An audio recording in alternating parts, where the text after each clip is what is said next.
যেই ব্যক্তি সূরা বাকারার শেষ 2 আয়াত পড়বে, রাসূল আকরাম সাল্লাল্লাহু আলাইহি সাল্লাম বলেন তার ওই পুরা রাত্রের জন্য এই 2 আয়াতই যথেষ্ট হয়ে যাবে। এই আমলগুলা করা, রাতে যখন আমরা বিছানায় মাথা লাগাই আমল করা।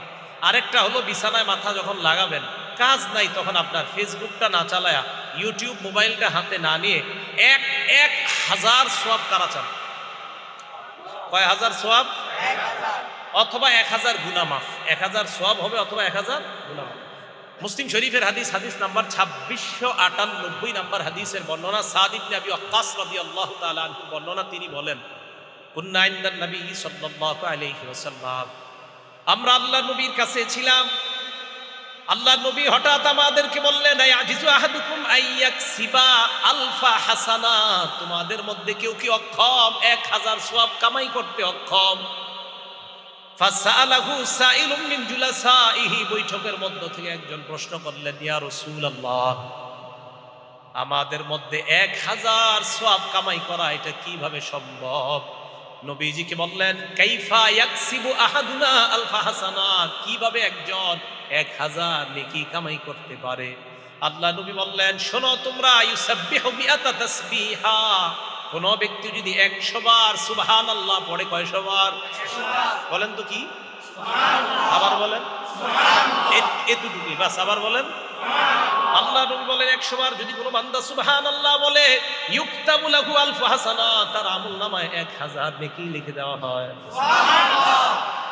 নবীজি বলে 1000 নেকি যদি তোমার আমলনামায় লেখা নাও হয়, আও ইউহাত্তু আনহু আলফু খাতিয়া, তোমার আমলনামা থেকে 1000 গুনাহ মুছে দেওয়া হয়। সুবহানাল্লাহ। তাহলে 100 বার সুবহানাল্লাহ পড়বেন, হয়তো 1000 সওয়াব হবে, অথবা 1000 গুনাহ আপনার জীবন থেকে আল্লাহ মুছে ধুয়ে সাফ করে দিবেন। আল্লাহ আমলগুলা করা দরকার আছে না? আল্লাহ আমাদের সকলকে আমল করার তৌফিক দান করেন। এখন এই সুন্নতগুলা পালন করা সহজ হবে, সম্ভব হবে কখন? যদি আমরা রাসূল আকরাম সাল্লাল্লাহু আলাইহি সাল্লামকে মহব্বত করতে পারি, তাহলে এই সুন্নতগুলা পালন করা আমাদের জন্য সহজ হবে। সূরা তাওবা আয়াত নাম্বার 24 নাম্বার আয়াত, আয়াতটা শুনেন, অনুবাদটাও শুনেন। আল্লাহ বলেন, কুল ইন কানা আবাউকুম, যদি তোমাদের বাবা, ওয়া আবনাউকুম, যদি তোমাদের সন্তান, ওয়া ইখওয়ানুকুম, যদি তোমাদের ভাই, ওয়া আজওয়াজুকুম, যদি তোমাদের বিবি, ওয়া আশীরাতুকুম, যদি তোমাদের পরিবার, ওয়া আমওয়ালুন ইখতারাফতুমুহা, যে সম্পদ কামাই করো ওই সম্পদ যদি, ওয়া তিজারাতুন তাখশাউনা কাসাদাহা, যে ব্যবসায় লস খাওয়ার টেনশনে থাকো ওই ব্যবসা যদি, ওয়া মাসাকিন তারদাউনাহা, যেই বাসস্থান তোমরা পছন্দ করো এই বাসস্থানগুলা যদি, কি যদি? বাবা, যদি তোমাদের বাবা, যদি তোমাদের সন্তান, যদি তোমাদের ভাই, যদি তোমাদের বিবি, যদি তোমাদের পরিবার, যদি তোমাদের উপার্জিত সম্পদ, যদি তোমাদের ব্যবসা, যদি তোমাদের বাসস্থান, আহাব্বা ইলাইকুম মিনাল্লাহি ওয়া রাসূলি, আল্লাহ আর আল্লাহ রাসূলের চাইতে বেশি প্রিয় হয়, ওয়া জিহাদিন ফি সাবিলি, এবং আল্লাহর রাস্তায় জিহাদ করার চাইতে যদি তোমাদের কাছে বেশি প্রিয় হয়, ফাতারাব্বাসু হাত্তা ইয়াতিয়াল্লাহু বিআমরি, তাহলে অপেক্ষায় থাকো, আল্লাহ তোমাদের উপর যেই গজব নিয়ে আসবে ওই গজবের অপেক্ষা করো। তাহলে এবার আপনারা বলেন তো, বাবার চাইতেও বেশি প্রিয় হতে হবে কে? আল্লাহ তার রাসূল, আল্লাহ এবং তার রাসূল। আচ্ছা, মায়ের চাইতে, বিবির চাইতে, ভাইয়ের চাইতে, সন্তানদের চাইতে, ব্যবসার চাইতে, সব কিছুর চাইতে আল্লাহ আল্লাহ রাসূল বেশি প্রিয় হতে হবে। যদি না হয় তাহলে আযাবের অপেক্ষা করা। তো আবার আসেন, জাগ্রত আর নিদ্রা এই উভয় অবস্থায় সুন্নাহগুলা পালন করা তখন সহজ হবে যদি রাসূল আকরাম সাল্লাল্লাহু আলাইহি সাল্লামের মহব্বত আমাদের মধ্যে বেশি থাকে। দেখেন, আমাদের মাঝে একটা অবহেলিত সুন্নতের নাম মেসওয়াক। একটা অবহেলিত সুন্নতের নাম কি? মেসওয়াক। রাসূল আকরাম সাল্লাল্লাহু আলাইহি সাল্লাম, আরেকটা কথা, যখন আপনারা রাতের বেলা ঘুমাবেন, ক্বালা রাসূলুল্লাহ সাল্লাল্লাহু আলাইহি ওয়াসাল্লাম, আল্লাহ নবী বলেন, ইদা আওয়াইতা ইলা ফিরাশিক ফাতাওয়াদ্দা ওযুআকা লিস-সালাহ, নামাজের জন্য যেইভাবে ওযু করো ঘুমের আগে ঠিক ওইভাবে ওযু করবা। তাহলে রাতের বেলা ঘুমের আগে ওযু করা, ঘুমের আগে কি করা? আচ্ছা, ওই ওযুর আগে একটা কাজ করবেন, মেসওয়াক করা। বলেন কি করা? মেসওয়াক করা। বলছিলাম একটা অবহেলিত সুন্নতের নাম বর্তমানে মেসওয়াক।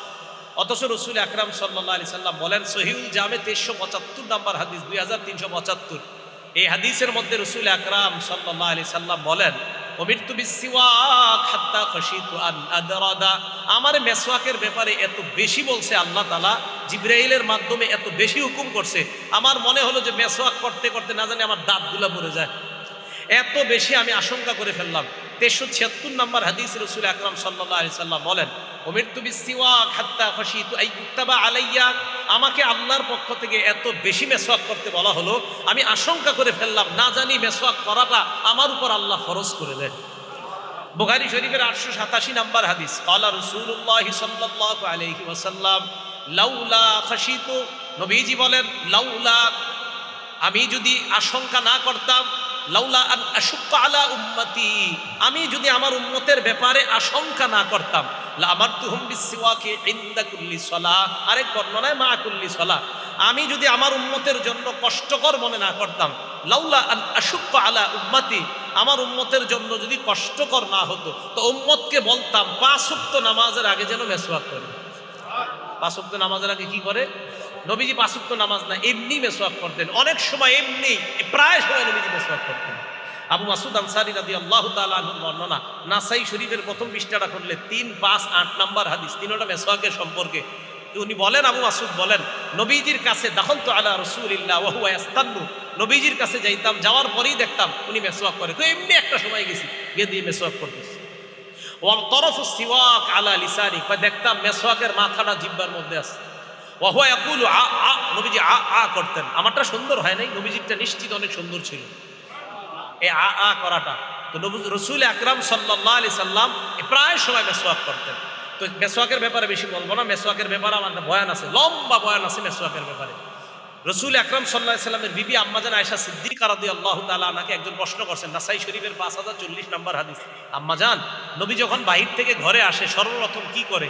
আম্মাজান কয় আর কি করবে? বাদা আবিস সিওয়াক, সর্বপ্রথম মেসওয়াক করে, ঘরে ঢুইকাই মেসওয়াক করে। তা আজকে থেকে আপনারা এখন এই আজকে থেকে ওয়াদা করেন ইনশাআল্লাহ, যাদের মেসওয়াক আছে, যারা নাই কিনে নেবেন, আর যাদের আছে তারা আপনারা বাসায় গিয়ে আজকে সর্বপ্রথম মেসওয়াক করবেন ইনশাআল্লাহ। রাজি আছেন? এটার দ্বারা কি হবে? নবীজির সাথে আপনার গোপন একটা সম্পর্ক তৈরি হবে, যেটা আপনি কাউকে বলতেও পারবেন না, কেউ বুঝবেও না, বাকি নবীর সাথে আপনার গভীর নিবিড় এবং গোপন সম্পর্ক তৈরি হবে। আমি সত্যি বলছি, সম্পর্ক তৈরি হবে। রাসূল আকরাম সাল্লাল্লাহু আলাইহি সাল্লামের এই সুন্নাহগুলো পালন করা তখন সহজ হবে আল্লাহ রসুলের মহব্বত যখন আমাদের মাঝে সবচেয়ে বেশি হবে।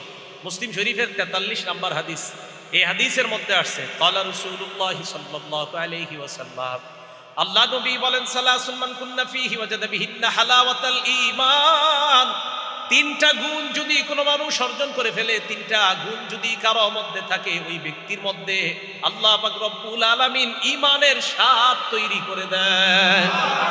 3 গুণ যদি কেউ অর্জন করে, কারো মধ্যে 3টা গুণ থাকে, ওয়াজাদা, এই ব্যক্তি পাবে, বিহিন্না, এই 3 গুণের মাধ্যমে হালাওয়াতাল ঈমান, ঈমানের স্বাদ উপভোগ করতে পারবে। 1 নাম্বার, মান কানাল্লাহু ওয়া রাসূলুহু আহাব্বা ইলাইহি মিম্মা সিওয়াহুমা, 1 নাম্বার, আল্লাহর রাসূল ওই ব্যক্তির কাছে দুনিয়ার সবচাইতে বেশি ভালোবাসার পাত্র হতে হবে, তাহলে ওই ব্যক্তি ঈমানের স্বাদ পাবে। 2 নাম্বার, ওয়া আইয়ুহিব্বাল মারআ লা ইউহিব্বুহু ইল্লা লিল্লাহ, কোন মুসলমান অন্য কোন মুসলমানকে ভালোবাসা একমাত্র আল্লাহর জন্য ভালোবাসা। 3 নাম্বার, রাসূল বলেন, ওয়া আইয়াকরাহা আইয়াউদা ফিল কুফরি বাদা আন আনকাদাহু আল্লাহু মিনহু কামা ইয়াকরাহু আইয়ুকযাফা ফিন্নার, আমরা আগুনের মধ্যে পড়া যেমন অপছন্দ করি, ওই ব্যক্তিকে আল্লাহ কুফরি থেকে ফিরিয়ে আনার পর ওই ব্যক্তি কুফরিতে যাওয়াটাও তেমন অপছন্দ করে, যেমন ভাবে ওই ব্যক্তি আগুনে যাওয়াটা যেমন অপছন্দ করে, কুফরিতে যাওয়াও যদি তার কাছে তেমন অপছন্দ হয়, তাহলে তার অন্তরের মধ্যে আল্লাহ ঈমানের স্বাদ তৈরি করে দেন। তাহলে 3টা, 1 নাম্বার, মান কানাল্লাহু ওয়া রাসূলুহু আহাব্বা ইলাইহি, আল্লাহ রসুল সবচাইতে বেশি মহব্বতের পাত্র হতে হবে। বুখারী শরীফের 15 নম্বর হাদিস, আনাস ইবনে মালিক রাদিয়াল্লাহু তাআলা আনহুর বর্ণনা, ক্বালা রাসূলুল্লাহ সাল্লাল্লাহু আলাইহি ওয়াসাল্লাম, আল্লাহ নবী বলেন, লা ইউমিনু আহাদুকুম হাত্তা আকুনা আহাব্বা ইলাইহি মিন ওয়ালিদিহি ওয়া ওয়ালাদিহি ওয়ান নাসি আজমাইন, তোমাদের মধ্যে ততক্ষণ কেউ পরিপূর্ণ ঈমানদার হতে পারবে না যতক্ষণ না পর্যন্ত আমি নবী মুহাম্মদ তোমাদের কাছে বাবার চাইতে, তোমার সন্তানের চাইতে, দুনিয়ার সমস্ত মানুষের চাইতে বেশি প্রিয় না হব, সবচাইতে বেশি মোহাব্বতের পাত্র যদি আমি না হই, তোমরা পরিপূর্ণ ইমানদার হতে পারবা না। আরেকটা বিষয় দেখেন, আমার আপনার মন অনেক কিছুই চায়। রাত্রে ঘুমানোর সময় আমার আপনার মন চাইবে, আরে থুর আজকে মেসওয়াক না করলে কি হবে। রাত্রে শোয়ার সময় শয়তান বলবে, আজকে একটু অজু না করলে কি হবে। রাত্রে শোয়ার সময় শয়তান বলবে, নবীর শিখানো দোয়াটা আজকে না পড়লে সমস্যা কি। এই কথাগুলো শয়তান আপনাকে দিবে। আল আরবাউন আন-নবুবিয়্যা কিতাবের নাম, হাদিস নাম্বার 41 নম্বর হাদিস। নবীজি বলেন, ক্বালা রাসূলুল্লাহ সাল্লাল্লাহু আলাইহি ওয়াসাল্লাম, লা ইউমিনু আহাদুকুম হাত্তা ইয়াকুনা হাওয়াহু তাবআন লিমা জিতু বিহি।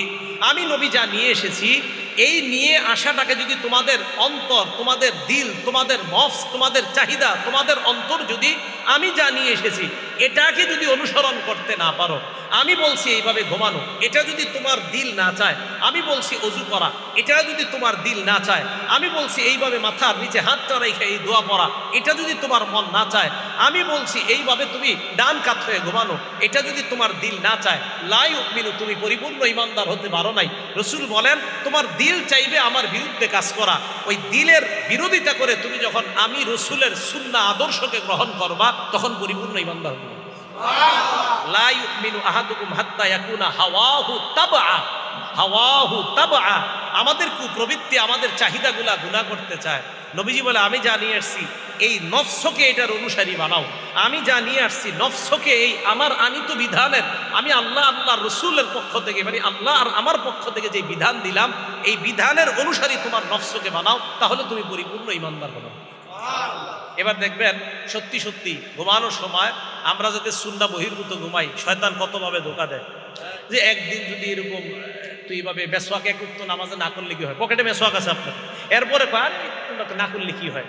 হ্যাঁ, একটা হলো জামাত দাঁড়ায় গেছে ঠিকই আপনি, কিন্তু আপনি জামাত ইচ্ছাকৃতভাবে যদি না ধরতে পারেন, তো বুঝবেন শয়তান কোনো কাজে ব্যস্ত রাখছে আপনাদের, এই জন্য আসতে পারেন নাই, আর আইসা আজকে মেসওয়াকটাও করতে পারেন নাই। এগুলা শয়তানের কুপ্রবৃত্তি, আমাদের শয়তান আমাদেরকে অন্যভাবে চালাইতে চায়। তো নবীজি বলে, তোমার এই নফসকে আমার আনিত যে বিষয়গুলা, এগুলার অনুসারী যতক্ষণ না বানাতে পারবা, ততক্ষণ পরিপূর্ণ ইমানদার হতে পারবা না। আল্লাহ পরিপূর্ণ ইমানদার হওয়ার তৌফিক দান করেন। আনাস রাদিয়াল্লাহু তাআলা আনহুর আরেকটা বর্ণনা, মুসলিম শরীফের 2639 নম্বর হাদিসের বর্ণনা। আনাস ইবনে মালিক রাদিয়াল্লাহু তাআলা আনহু বলেন, বাইনা আনা ওয়া রাসূলুল্লাহ খারিজাইনি মিনাল মসজিদ, আমি এবং আল্লাহ রাসূল মসজিদে নববী থেকে বের হইতেছিলাম। লাকিনা রাজুলান ইনদা সুদ্দাতিল বাব, দরজায় এক ব্যক্তির সাথে আমার আর রাসূলের সাক্ষাৎ। ওই ব্যক্তি আল্লাহ রাসূলকে বললেন, ইয়া রাসূলুল্লাহ মাতাস সাআহ, হুজুর কিয়ামত কবে হবে? নবীজি জবাব দিলেন, মা আদাত্তা লাহা, কিয়ামতের প্রস্তুতি নিছনি। ওই ব্যক্তি জবাব দিলেন, হুব্বুল্লাহ ওয়া রাসূলিহি, আল্লাহ নবীর মুহাব্বত, এটাই হলো আমার প্রস্তুতি। আমি আল্লাহকে ভালোবাসি, আল্লাহ রাসূলকে ভালোবাসি, এটাই আমার প্রস্তুতি। নবীজি বললেন, ফাইন্নাকা মা মান আহবাবতা, তুমি যাকে মুহাব্বত করো কিয়ামতের ময়দানে তার সাথেই তুমি থাকবা। আনাস বলেন, ফামা ফারিহনা বাদাল ইসলাম আশাদ্দা ফারহান বাদা কওলিন নবী সাল্লাল্লাহু আলাইহি ওয়াসাল্লাম, আনতা মামান আহবাবতা। আল্লাহ নবী যখন বললেন, তুমি যাকে মুহাব্বত করো কিয়ামতের ময়দানে তার সাথে থাকবা, হযরতে আনাস বলেন, নবীর এই কথা বলার পর, ইসলাম গ্রহণ করার পর এত খুশি আমরা আর কখনো হই নাই।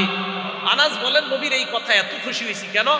আনাস বলেন, ফা আনা উহিব্বুল্লাহ, আমি আল্লাহরে ভালোবাসি, ওয়া রাসূলাহ, আল্লাহ রাসূলকে ভালোবাসি, ওয়া আবা বকরিন, আবু বকরকে ভালোবাসি, ওয়া উমর, উমরকে ভালোবাসি, ওয়া আরজু আন আকুনা মাহুম, আমার আশা আমি তাদের সাথে হাসরে থাকবো, তাদের সাথেই জান্নাতের আশেপাশে থাকবো। আনাস বলেন, ওয়া ইনলাম আমাল বিআমালিহিম, যদিও আমি তাদের মতো আমল করতে পারি নাই, তবে আমার আশা হাসরে আমি তাদের আশেপাশেই থাকবো। এই হাদিস দ্বারা কি বোঝা যায় বলেন তো?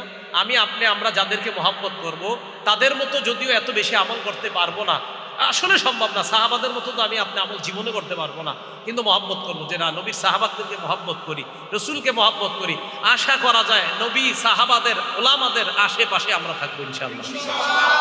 এবার বিপরীত দিকে দেখেন তো, আপনি মহব্বত যদি অন্য কাউরে করেন। আরেকটা হাদিস শোনেন তাহলে, মুসলিম শরীফের 2640 নম্বর হাদিস। আগেরটা বললাম 2639, এটা হলো 2640। এই হাদিসের বর্ণনাকারী আব্দুল্লাহ ইবনে মাসউদ রাদিয়াল্লাহু তাআলা, আব্দুল্লাহ ইবনে মাসউদ রাদিয়াল্লাহু তাআলা বলেন, যা রাজুলুন ইলা নবী সাল্লাল্লাহু আলাইহি ওয়াসাল্লাম, এক ব্যক্তি আল্লাহ নবীর কাছে আসলেন। আসার পর আল্লাহ নবীকে বললেন, ইয়া রাসূলুল্লাহ কাইফা তারা ফি রাজুলিন আহাব্বা কওমান ওয়া লাম্মা ইয়ালহাক বিহিম। হুজুর, ওই ব্যক্তির ব্যাপারে আপনি কি বলেন যেই ব্যক্তি কোন সম্প্রদায়কে ভালোবাসে? আপনাদের এলাকার কোনো মানুষ আলেমদেরকে মহব্বত করেন, কিন্তু আলেমদের মতো এত পরিমাণ আমল করতে পারেন না, আসলেই পারবেন না। সারাক্ষণ তারা হয়তো কল আল্লাহ না হয় কলা রাসূলুল্লাহ নিয়ে আসে, তো সারাক্ষণ সওয়াবের মধ্যে থাকে। বিশেষ করে হেফজখানা মুক্তবে যারা আছে তারা তো 24 ঘন্টা।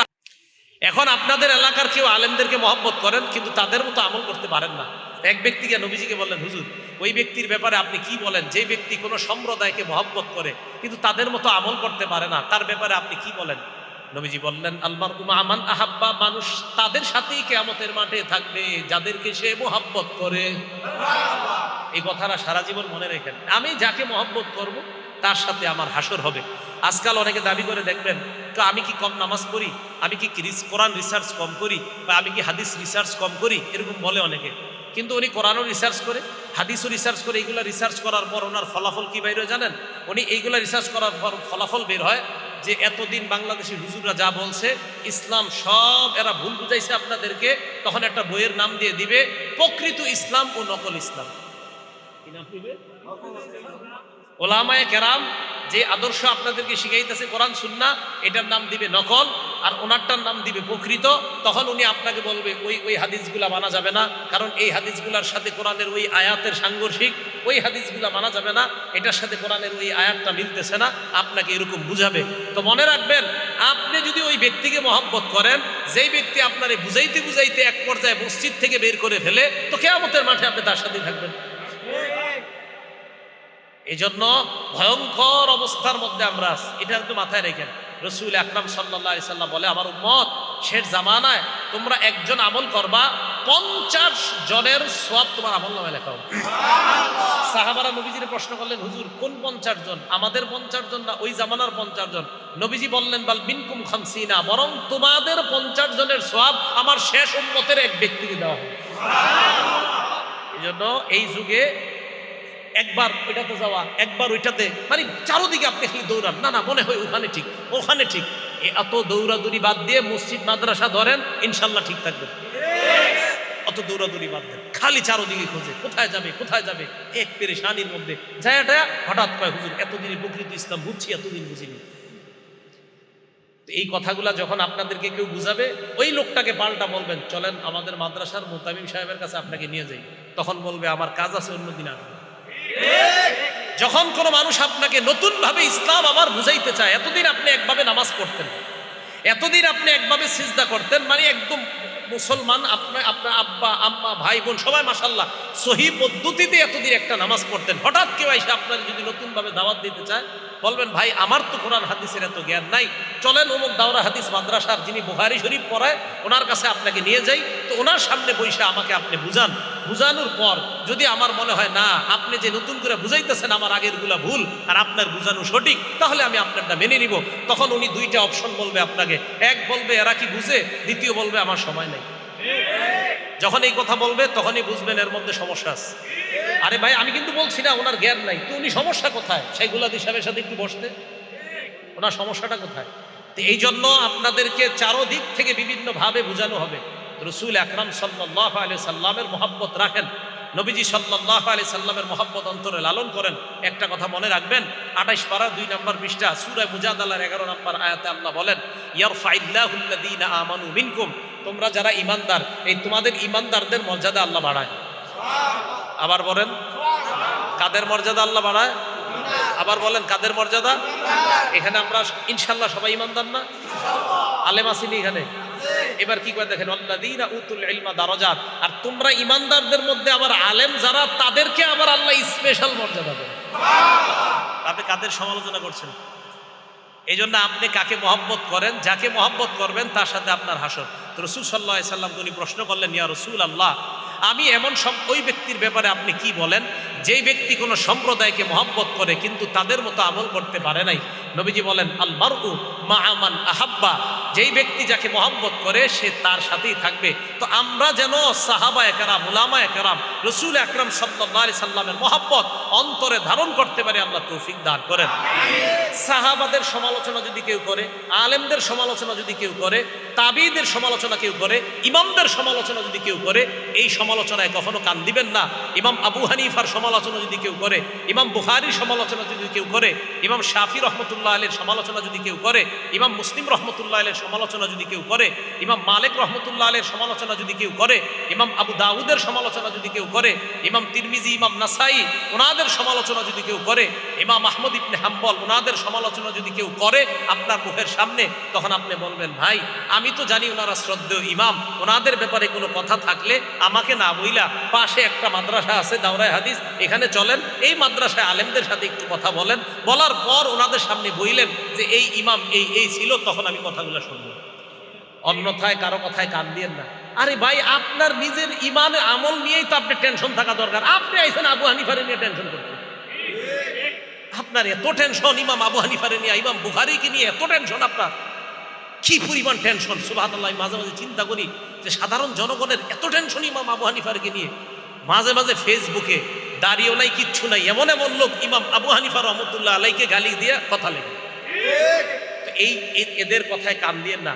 আমি দেখেন, আমি বলার পরে হয়তো এই বের হয়ে অনেকে বলবে হ্যাঁ কি বুঝে এটা বলবে, ঠিক আছে আমি আপনার চেয়ে কমই বুঝি, আমি মেনে নিচ্ছি আপনার চেয়ে কম বুঝি। আপনারা সাধারণ যারা অন্তত 2-3 জনকেও তো আমার কথাটা আমি ঢুকাইতে পারতেছি, আপনাদেরকে ভুলে যাই। এই যুগে ইমানের উপর থাকার জন্য চারোদিকে কান দিয়েন না। জুমার নামাজটা ঠিক মতো পড়েন, ওখানে আলোচনা শোনেন খতিব সাহেবের, 5 ওয়াক্ত নামাজ মসজিদে ঠিক মতো পড়েন, সুন্নত মোতাবেক চলেন, খালি একটা কাম করেন না, গুনাহ করেন না, আর নামাজগুলো সুন্দরভাবে পড়েন। অমুকে কি বলছে এটা শুনতে যায়েন না, নামাজ পড়েন সুন্দর মতো, রমজান মাসে রোজা রাখেন, মুতু ওয়াদখুলু জান্নাতা রাব্বিকুম, মরেন আর জান্নাতে যান। এটা সাধারণদের জন্য বললাম, যারা পড়াশোনা করে দেন, সাধারণ যারা আপনারা দোকানে কাজ করে, ও হ্যাঁ উনি হঠাৎ ওনার 20 বছরের আগের নামাজ বাদ দিয়ে নতুন ভাবে নামাজ শুরু করছে, আরে এগুলা করবেন না।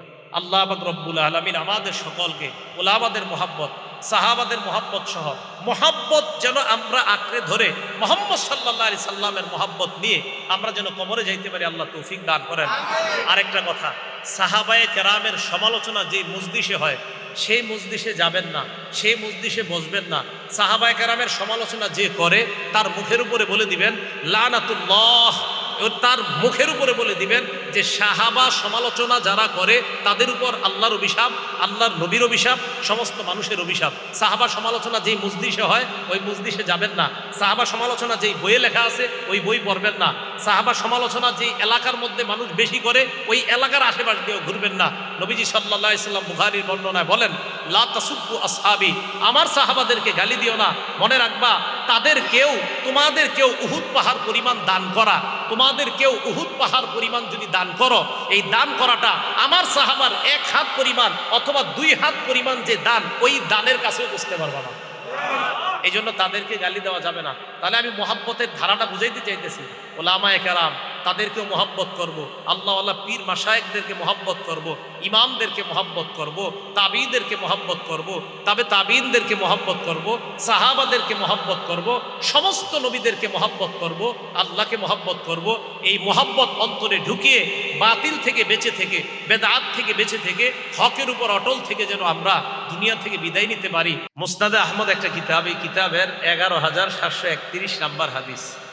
এই হাদিসের মধ্যে আসছে আন আবি সাঈদিন আল খুদরি রাদিয়াল্লাহু তাআলা আনহু قال قال رسول الله صلى الله عليه وسلم استكثروا من الباقيات الصالحات।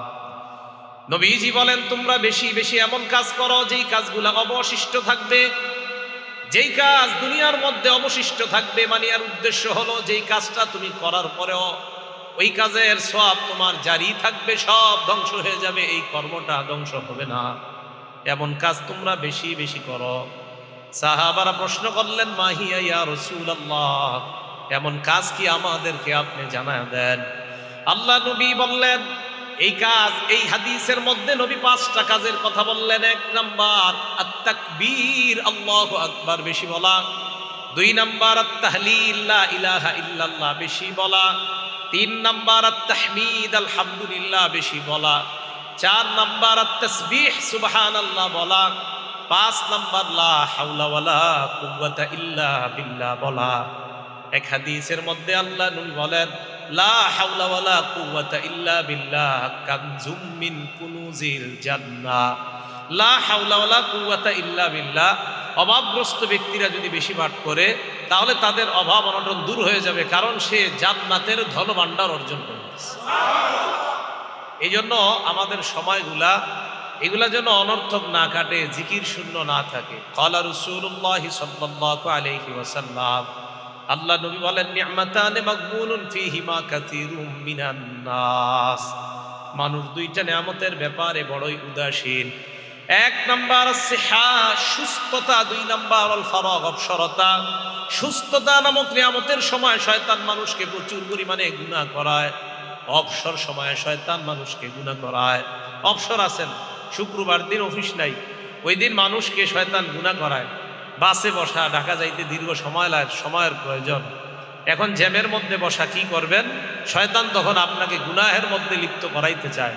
অবসর সময়গুলোকে শয়তান মানুষের মাধ্যমে গুনাহ করাইতে চায়। সুস্থ অবস্থায় শয়তান মানুষকে গুনাহ করাইতে চায়। নবীজি বলেন, আমার উম্মত এই 2টা বিষয়ে বেশি উদাসীন, একটা হলো সুস্থতা, আরেকটা অবসরতা। এই জন্য সত্যি কথা, সুস্থতার সময় যেই পরিমাণ আল্লাহ আল্লাহ বলা যায়, অসুস্থতার সময় চাইলেও ওই পরিমাণ আল্লাহ বলা যায় না। সুস্থতার সময় যেই পরিমাণ সুবহানাল্লাহ বলতে পারবেন, অসুস্থতার সময় চাইলেও পারবেন না, কষ্ট হবে, আসবে না। তাই নবীজি বললেন, সুস্থতাটা এই নিয়ামতের সময় মানুষ বড় উদাসীন, আরেকটা হলো অবসর সময়, এই সময়গুলোতে মানুষ বড় উদাসীন। আল্লাহ আমাদের সকলকে সময়ের মূল্যায়ন আর সুস্বাস্থ্যের মূল্যায়ন করার তৌফিক দান করেন।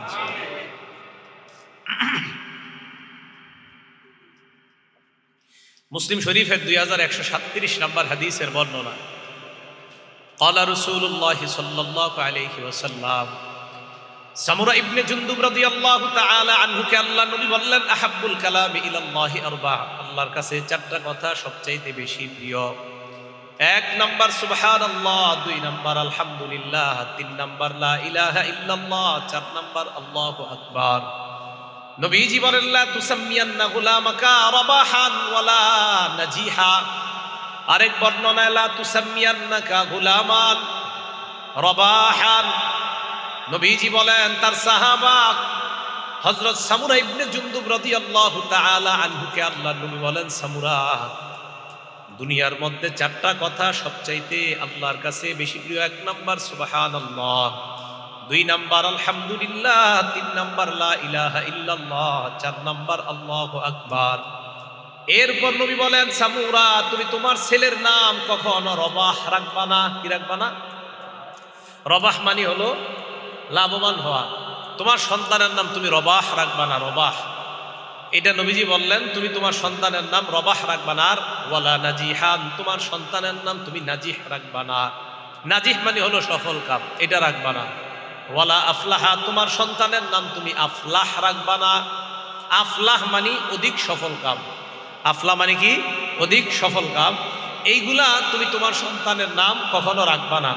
রাসূল আকরাম সাল্লাল্লাহু আলাইহি সাল্লাম কেন? ফাইন্নাকা তাকুলু সাম্মা হুয়া, কারণ অনেক সময় তোমরা বলবা রবাহ কোথায়, আইসা বলবা এই জায়গায় কি রবাহ আছে? রবাহ আসলে তার ছেলের নাম। তো বলতে পারো তোমরা ওহুয়া লা ইয়াকুনু, তখন ওই ব্যক্তি বলবে লা, এখানে রবাহ নাই, এখানে লাভ নাই, আসলে এখানে তোমার ছেলে নাই। তো এই জাতীয় নাম রাখলে অনেক সময় মানুষ বলবে একটা, অন্য মানুষের মধ্যে ভুল ধারণা সৃষ্টি হতে পারে। তা এই নামগুলা রাখবা না। তো বললেন রবাহ রাখবা না, আফলাহ রাখবা না, নাজিহ রাখবা না। কেউ এসে আমাকে আপনাকে বললো আরবদের মধ্যে হালিদ নাজিহ হা হুনা, এখানে কি নাজি আছে? তো আমি বললাম লাইসা নাজি হা হুনা, এখানে নাজিহ নাই, মানে এখানে সফল কাম নাই। আসলে সফল কাম নাই এর উদ্দেশ্য না, উদ্দেশ্য হলো নাজিহ নামে ছেলেটা এখানে নাই। নবীজি বলেন, তুমি বলবা ছেলের কথা, অন্য মানুষ ধারণা করবে এই জায়গায় মনে সফলতা নাই। তো এই জন্য বললেন ছেলের নাম রবাহ রাখবা না, নাজিহ রাখবা না, আফলাহ রাখবা না। যাই হোক, এই হাদিসের মধ্যে রাসূল সাল্লাল্লাহু আলাইহি সাল্লাম প্রথমে বললেন আল্লাহর কাছে প্রিয় কালাম হলো 4টা, সুবহানাল্লাহ, আলহামদুলিল্লাহ, লা ইলাহা ইল্লাল্লাহ, আল্লাহু আকবার। জাগ্রত অবস্থায় আমাদের সময়গুলো যেন নষ্ট না হয়, আল্লাহ সময়গুলোকে মূল্যায়ন করার তৌফিক দান করেন। তিরমিজি শরীফের 3380 নম্বর হাদিসের বর্ণনা, আবু হুরায়রা রাদিয়াল্লাহু তাআলা আনহুর বর্ণনা। আন আবি হুরায়রা রাদিয়াল্লাহু তাআলা আনহু قال قال رسول الله صلى الله عليه وسلم, আবু হুরায়রা রাদিয়াল্লাহু তাআলা আনহুর বর্ণনা, আল্লাহর নবী বলেন, মা জালাসা কওমুন মাজলিসান, কোন সম্প্রদায় যখন কোন মজলিসের মধ্যে বসার পর লাম ইয়াযকুরুল্লাহ ফি, ওই মজলিসের মধ্যে যদি আল্লাহর নাম না নেওয়া হয়, ওয়ালাম ইউসাল্লু আলা নাবিয়িহিম, নবীর উপর যদি দুরূদ পড়া না হয়, ইল্লা কানা আলাইহিম তিরাতুন, কোন মজলিসের মধ্যে তোমরা বসার পর ওই মজলিসের মধ্যে যদি আল্লাহর নাম না নেওয়া হয়, নবীর নাম না নেওয়া হয়, মানে নবীর উপর দুরূদ পড়া না হয়, নবীজি বলেন ওই মজলিসের উপর আল্লাহর পক্ষ থেকে গজব হবে, নাউজুবিল্লাহ। তিরাতুন শব্দের অর্থ আফসোসের কারণ, হতাশার কারণ। নবীজি বলেন ফা ইনশাআ গফারা ওয়া ইনশাআ আযাবা, আল্লাহ চাইলে ওই মজলিসের মানুষগুলাকে মাফ করতে পারেন, আল্লাহ চাইলে ওই মজলিসের মানুষগুলাকে শাস্তি দিতে পারেন। রাসূল আকরাম সাল্লাল্লাহু আলাইহি সাল্লাম বলেন, কোন সম্প্রদায় এক মজলিসে বসার পর সেখানে যদি আল্লাহর নাম না নেয়, রাসূল সাল্লাল্লাহু আলাইহি সাল্লামের উপর যদি দুরূদ না পড়ে, ইল্লা কানা আলাইহিম তিরাতুন, তাহলে তাদের জন্য আফসোসের কারণ হবে, হতাশার কারণ হবে, গজবের কারণ হবে। এজন্য আমাদের কোনো বৈঠক, কোনো মজলিস যেন আল্লাহর জিকির শূন্য না থাকে। এজন্য একটু চিন্তা করেন, যেই মজলিসের মধ্যে 3 ঘন্টা গানের কনসার্ট হয়, শুরু থেকে শেষ পর্যন্ত ওই মজলিসের মানুষগুলোর কি অবস্থা। রাসূল সাল্লাল্লাহু আলাইহি সাল্লাম বলেন, যেই মজলিসে আল্লাহর নাম না নেওয়া হয়, রাসূল সাল্লাল্লাহু আলাইহি সাল্লামের উপর দুরূদ পড়া না হয়, ওই মজলিসের জন্য আফসোসের কারণ তথা আল্লাহর পক্ষ থেকে গজবের কারণ ওই মজলিস। এই জন্য রাসূল আকরাম সাল্লাল্লাহু আলাইহি সাল্লাম জাগ্রত অবস্থায় আমাদের একটা বৈঠকও যেন জিকির শূন্য না হয়। আবু দাউদ শরীফের এক হাদিসে বলেন, আমি আর উনি দুইজনে বসে রয়েছি এক জায়গায়, এমনি দুইজন বসে কথা বলতেছি, নবী বলেন এই দুইজনের মজলিসটাও যেন জিকির শূন্য না হয়। আবু দাউদ শরীফ হাদিস নাম্বার 4855 নাম্বার হাদিস। ক্বালা রাসূলুল্লাহ সাল্লাল্লাহু আলাইহি ওয়াসাল্লাম, এটাও আবু হুরায়রা রাদিয়াল্লাহু তাআলা আনহু বর্ণনা। আল্লাহর নবী বলেন, মান কাদা মাকআদান, কোন ব্যক্তি কোন মজলিসের মধ্যে বসছে, কোন বৈঠকের মধ্যে বসছে, এই দেখেন আমি একটা চেয়ারে বসলাম, এটা বৈঠক, এটা একটা বৈঠক। মান কাদা মাকআদান, কোন মানুষ কোন একটা বৈঠকের মধ্যে বসছে, ওয়ালাম ইয়াযকুরিল্লাহ, ওই জায়গায় আল্লাহর নাম নেয় নাই, কোন বৈঠকে বসছে আল্লাহর নাম নেয় নাই, কানা আলাইহিম তিরাতুন, তার জন্য এটা আল্লাহর পক্ষ থেকে হতাশার কারণ হতে পারে, নাউজুবিল্লাহ। এটা তার জন্য আল্লাহর পক্ষ থেকে হতাশার কারণ হতে পারে। এই হাদিসটা আবু দাউদ শরীফের 4856 নাম্বার হাদিসের বর্ণনা। তো নবীজি সাল্লাল্লাহু আলাইহি সাল্লাম বলেন, ওয়ামানিত তাজআ মাতজাআন, কোন ব্যক্তি যদি রাতের বেলা বিছানায় মাথা লাগায়, ওয়ালাম ইয়াযকুরুল্লাহ, আল্লাহর নাম না নেয়, কোন ব্যক্তি মাথা লাগায় কিন্তু আল্লাহর নাম নেয় না, রাসূল সাল্লাল্লাহু আলাইহি সাল্লাম বলেন, কানা আলাইহি তিরাতুম মিনাল্লাহ, এই ব্যক্তির জন্য আল্লাহর পক্ষ থেকে এই ঘুমটা হতাশার কারণ হতে পারে। মাথা লাগাইছে বালিশের মধ্যে, আল্লাহর নাম নেয় নাই। এবার আবু দাউদ শরীফের 4855 নাম্বার হাদিস শোনেন। এই বৈঠকে আমরা বসে রয়েছি না একটা মজলিসে, নবীজি কি বলে দেখেন, আপনার বন্ধু যারা গানের কনসার্টে যায় তাদেরকে বললেন, ক্বালা রাসূলুল্লাহ সাল্লাল্লাহু আলাইহি ওয়াসাল্লাম, নবীজি বলেন, মা মিন কওমিন ইয়াকুমুনা মিন মাজলিসিন লা ইয়াযকুরুনাল্লাহ, কোন সম্প্রদায় যখন এমন একটা বৈঠকের মধ্যে বসে, যেই বৈঠকের মধ্যে একবারও আল্লাহর নাম না নেওয়া হয়, ইল্লা কামু আন মিসলি জিফাতি হিমার, ওই মজলিসটা এমন হয়ে যায় যেন ওই মজলিসের মধ্যে মরা গাধার গোশত পরিবেশন করা হয়েছে। একটা মজলিস, গানের মজলিস, এখান থেকে উঠলো, সেখানে কোনো জিকির হয় না। নবীজি বলেন, কেমন যেন মরা গাধার ভোজন সভা করা হয়েছে, আর ওই ভোজন সভা থেকে মানুষগুলো উঠছে। যেই মজলিসে আল্লাহর নাম না নেওয়া হয়, আল্লাহ আমাদের সকলকে, আমাদের প্রত্যেকটা বৈঠক, আমাদের প্রত্যেকটা মজলিস যেন জিকির শূন্য না থাকে, জাগ্রত অবস্থায় প্রত্যেকটা মুহূর্ত যেন আল্লাহ স্মরণে কাটাইতে পারে, আল্লাহ তৌফিক দান করেন। এবার দেখেন রাসূল সাল্লাল্লাহু আলাইহি সাল্লাম আবু দাউদ শরীফের 4856 নম্বর হাদিসে বলছিলেন, যেই ব্যক্তি বিছানায় মাথা লাগায়, বালিশে মাথা লাগায়, মানিত তাজআ মাতজাআন, বিছানায় মাথা লাগায় ঘুমানোর জন্য আল্লাহর নাম না নেয়, তার জন্য এটা আফসোসের কারণ হতে পারে। এই জন্য আমাদের ঘুমানোটা, নিদ্রা অবস্থাটা যেন সুন্নাহ মোতাবেক হয়। সহিহ বুখারী হাদিস নাম্বার 6320 নাম্বার হাদিসের বর্ণনা।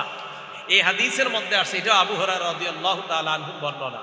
ক্বালা রাসূলুল্লাহ সাল্লাল্লাহু আলাইহি ওয়াসাল্লাম, আল্লাহ নবী বলেন, ইদা আওয়া আহাদুকুম ইলা ফিরাশিহি, তোমাদের কেউ যখন বিছানার মধ্যে যায়।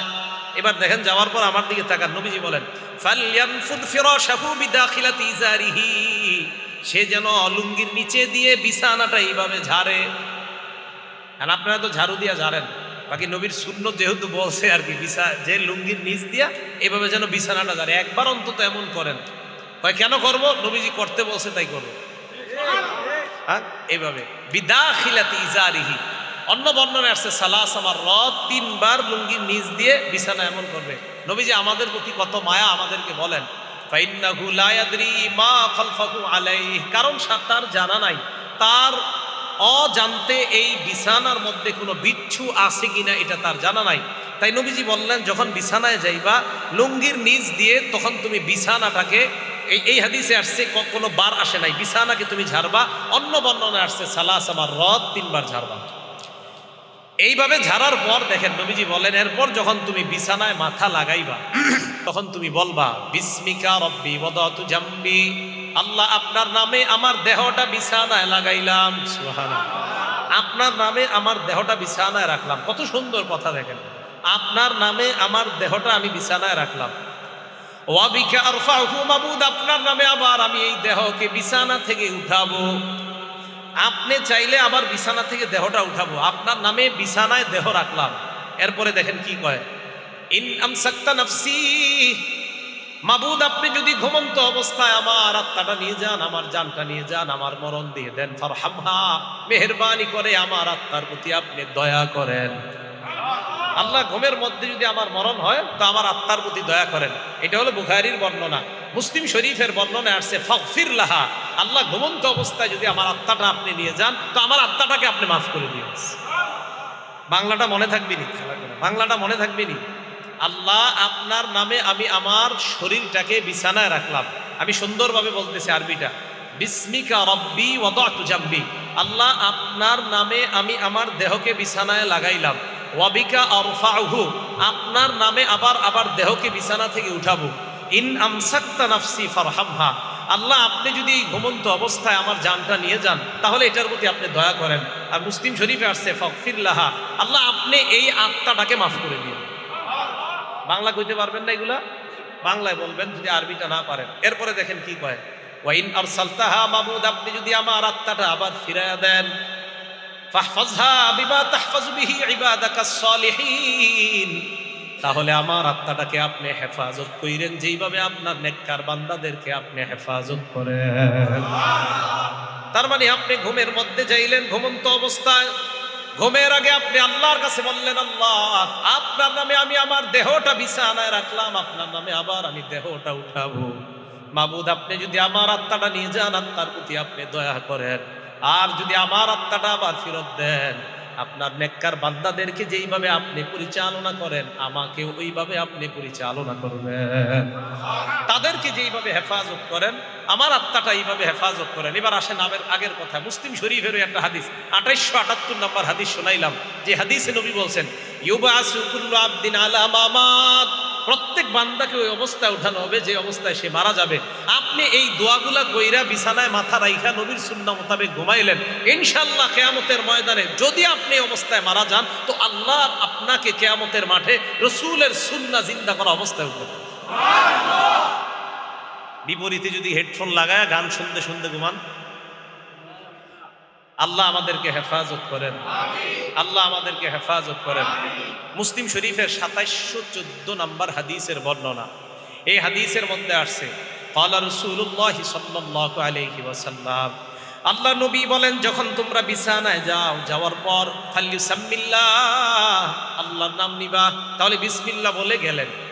যাওয়ার পর ওয়াইদা আরাদা আইয়াত্তাজিআ, যদি তুমি ঘুমাইতে চাও, ফাল্লাত্তাজি আলা শিক্কিহিল আইমান, তাহলে তুমি ডান কাত হয়ে তুমি শুইবা। শুইতে চাইলে ডান কাত হয়ে শুইবা। এবার আপনি ডান কাত হলেন, এটা একটা। আরেকটা হলো মাথার নিচে হাত রেখে আপনি আল্লাহরে বলবেন, আল্লাহ আপনি কিয়ামতের ময়দানে আমাকে আপনার আযাব থেকে রক্ষা করেন। আল্লাহ যেদিন মানুষকে উঠাবেন সেদিন আপনি আপনার আযাব থেকে আমাকে রক্ষা করেন, এটা একটা। আর আয়াতুল কুরসিটা যদি আপনি পড়তে পারেন, তো সারা রাত সমস্ত বিপদ আপদ থেকে আল্লাহ আপনাকে হেফাজত করবেন, সারা রাত আল্লাহ আপনাকে হেফাজত করবে। আর আমার আগের আলোচক বলছেন সূরা ইখলাস, ফালাক, নাস এগুলা পড়তে, তো এগুলোর তো আলাদা আলাদা বৈশিষ্ট্য আছে।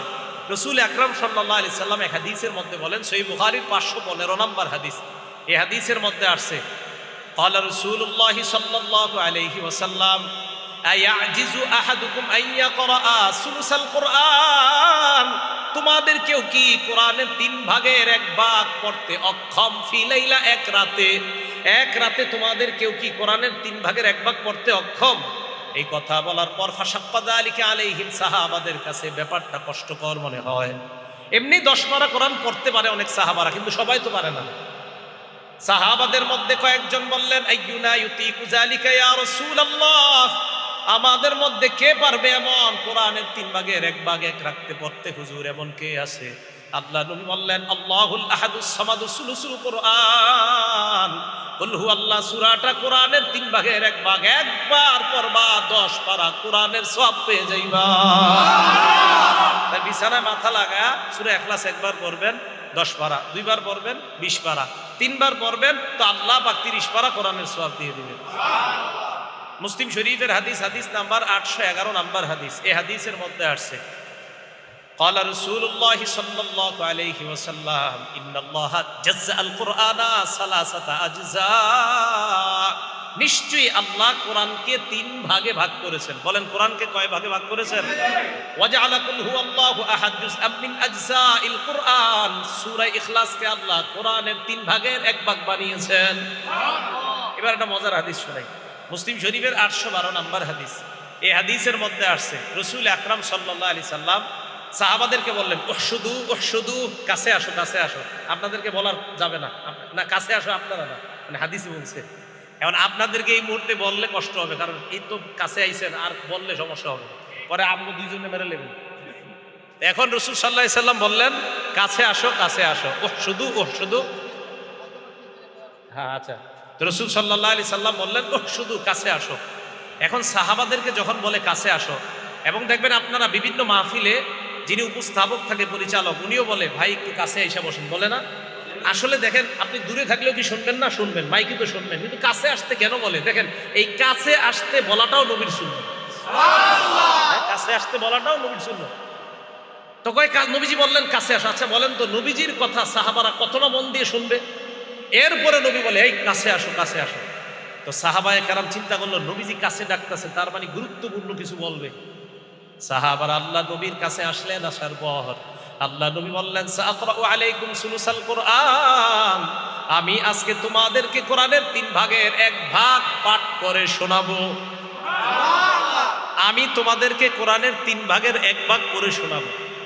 সাহাবারা তো খুশি, নবীজি কোরআন পড়বে 10 পারা, এটা তো ভালো কথা, মানে 3 ভাগের 1 ভাগ পড়বে, এটা আমরা শোনার জন্য সবাই অপেক্ষা।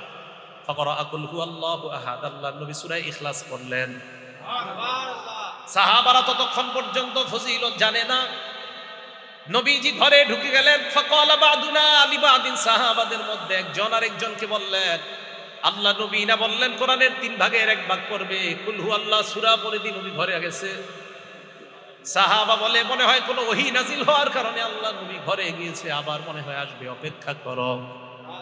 নবীজি ঘর থেকে বের হলেন, হওয়ার পর আল্লাহ নবী বললেন শোনো তোমরা, আমি তোমাদেরকে বলেছিলাম কোরআনের 3 ভাগের 1 ভাগ করে শোনাবো। আমি যে কুল হুয়াল্লাহ সূরা পড়লাম, এই কুল হুয়াল্লাহ হলো তাদিল সুলুসাল কুরআন, কোরআনের 3 ভাগের 1 ভাগ। তাহলে রাতে আপনি বিছানায় মাথাটা লাগাইবেন, লাগানোর পর পড়বেন। আচ্ছা আপনারা বিছানায় মাথা যখন লাগাবেন বালিশে, তখন জান্নাতে একটা ঘর বানাবেন, কারা কারা চান? মুসনাদে আহমদের হাদিস, রাসূল আকরাম সাল্লাল্লাহু আলাইহি সাল্লাম বলেন কুল হুয়াল্লাহ সূরা 10 বার পড়ো। কয়বার? 10 বার। সাথে সাথে জান্নাতের মধ্যে আপনার জন্য একটা বালাখানা তৈরি হয়ে যাবে। দুনিয়াতে যখন নবীনগর সাভারের আশপাশ দিয়ে গাড়িতে উঠে যখন যাবেন আপনারা, তখন দেখবেন বড় বড় বিল্ডিং হইতেছে, তখন চিন্তা করো হা এরকম একটা বিল্ডিং যদি আমার হইতো, তখন সান্ত্বনা দেবেন নিজেরে কিভাবে জানেন? আর থুর এখানে না হইছে কি হইছে, সাথে সাথে 10 বার সূরা ইখলাস পড়বেন আর বলবেন যাক জান্নাতে তো একটা বানায় ফেলছি। এভাবে সান্ত্বনা দিবেন নিজের। আমারে অনেকে অনেক সময় বলে এটা করো সেটা করো, তখন আমি বলি 10 বার সূরা ইখলাস করলে হয়ে যাবে, টেনশন নেই। 10 বার সূরা ইখলাস করবেন, জান্নাতে আপনার জন্য একটা বালাখানা তৈরি হয়ে যাবে। রাসূল আকরাম সাল্লাল্লাহু আলাইহি সাল্লামের এক সাহাবা, সহিহ বুখারীর হাদিস 5013 নম্বর হাদিস। এই হাদিসের মধ্যে আসছে আন্না রাজুলান সামিআ রাজুলান ইয়াকরাউ কুল হুয়াল্লাহু আহাদ ইউরাদ্দিদুহা। এক ব্যক্তি সূরা ইখলাস খালি বেশি বেশি পড়ে। ফালাম্মা আসবাহা জাআ ইলা রাসূলিল্লাহি সাল্লাল্লাহু আলাইহি ওয়াসাল্লাম। সকাল হওয়ার পর এক ব্যক্তি আল্লাহ নবীর কাছে আসলেন, আসার পর বললেন, ইয়া রাসূলুল্লাহ, অমুক ব্যক্তি আপনার সাহাবা বারবার কুল হুয়াল্লাহ সূরা পড়ে। আল্লাহ নবী কয়, তাই নাকি? কয় হ্যাঁ। হাদিসের মধ্যে আসছে কান্না রাজুলা ইয়াতাকাল্লুহা, যেন তার কাছে এই আমলটা বেশি বড় মনে হয় নাই। নবীজি বললেন, শোনো, ওয়াল্লাযী নাফসি বিয়াদি ইন্নাহা লাতাদিলু সুলুসাল কুরআন। আমার সাহাবা কুল হুয়াল্লাহ যতবার পড়ুক মনে রাখবা, একবার পড়া মানে কোরআনের 3 ভাগের 1 ভাগের সওয়াব পেয়ে যাওয়া। নাসাই শরীফের 993 নম্বর হাদিস। আম্মা জান আয়েশা সিদ্দিকা রাদিয়াল্লাহু তাআলা আনহার বর্ণনা, তিনি বলেন, আন্না রাসূলুল্লাহি সাল্লাল্লাহু আলাইহি ওয়াসাল্লাম বাআসা রাজুলান আলা সারিয়াতিন। আল্লাহ নবী এক সাহাবাকে এক এলাকার মধ্যে যুদ্ধের জন্য পাঠাইলেন, সাহাবাকে আমির বানায়া দিলেন। তো আমির সাহেব যারা আছে ওনার সাথে তাদেরকে নিয়ে নামাজ পড়ে। তো উনি যখন নামাজ পড়ে, ফাকরা আলী আসহাবিহি ফি সালাতিহিম, নামাজের মধ্যে উনি কেরাত পড়ে। যখনই উনি নামাজ শেষ করে দ্বিতীয় রাকাতে, অথবা ওনার কেরাত উনি সমাপ্ত করে বিকুল হুয়াল্লাহু আহাদ, ফায়াখতিমু বিকুল হুয়াল্লাহু আহাদ, উনি প্রায় সময় খালি কুল হুয়াল্লাহু আহাদ করে নামাজ শেষ করে। মনে করেন প্রথম রাকাতে একটা বললাম, দ্বিতীয় রাকাতে কুল হুয়াল্লাহ, অথবা প্রথম রাকাতে আপনার 2 সূরা একসাথে পড়ে ফেললো, প্রথমে তাব্বাত ইয়াদা পরে কুল হুয়াল্লাহ, মানে এত বেশি কুল হুয়াল্লাহ নামাজে পড়ে। ফালাম্মা রাজাউ, সবাই যখন ফিরে আসছে নবীজির কাছে, আসার পর যাকারু লাহু, নবীজির কাছে এই কথাটা বলছি, ইয়া রাসূলুল্লাহ, উনি খালি কুল হুয়াল্লাহ সূরা পড়ে নামাজ পড়েন। নবীজি বললেন, তাই নাকি? ফাসালুহু লিআইয়ি শাইইন ফাআলা যালিকা, এটা নাসাইর বর্ণনা। নবীজি বললেন, তাকে কি জিজ্ঞাসা করো উনি এটা কেন করছে, সাহাবা। আর বুখারীর বর্ণনা লিআইয়ি শাইইন ইয়াসনাউ যালিকা, ওনাকে গিয়ে জিজ্ঞাসা করো, আমার সাহাবাকে জিজ্ঞাসা করো এই কাজ কেন করে। সাহাবারা তার কাছে গেলেন, যাওয়ার পর সালুহু, প্রশ্ন করলেন, তুমি এটা কেন করো? উনি জবাব দিলেন, লিআন্নাহা সিফাতুর রহমান, কুল হুয়াল্লাহ সূরার মধ্যে আমার রবের গুণাবলী আছে, তাই আমি পছন্দ করি এটা খুব বেশি। সুবহানাল্লাহ। আমার রবের গুণাবলী আছে, আমার রব এক, আমার রব বিয়ে করে নাই, আমার রবের বিবি নাই, আমার রবের ছেলে নাই, আমার রবের মেয়ে নাই, তিনি সন্তান জন্ম দেয় না, তিনি সন্তান জন্ম নেন না, তার থেকে সন্তান জন্ম নেয় না, তিনি সন্তান জন্ম দেন না, তার সমকক্ষ কেউ নাই। তো আমার রবের এই গুণাবলীটা বলতে আমার খুব ভালো লাগে। সাহাবাদার নবীজির কাছে গেছে, নবীজি বললেন, কি জিজ্ঞাসা করছো? হ্যাঁ হুজুর, এটাতে নাকি রহমানের সিফাত আছে, তাই উনি বলে, আখবিরুহু আন্নাল্লাহা ইউহিব্বুহু, তাকে জানায়া দাও সে যেমন সূরা ইখলাসকে খুব ভালোবাসে, মহব্বত করে, আল্লাহও তাকে ভালোবাসে। সুবহানাল্লাহ। রাতে বালিশে মাথা যখন লাগাইবেন, আল্লাহর ভালোবাসা অর্জন করারও একটা উপায় কুল হুয়াল্লাহ সূরা পড়া।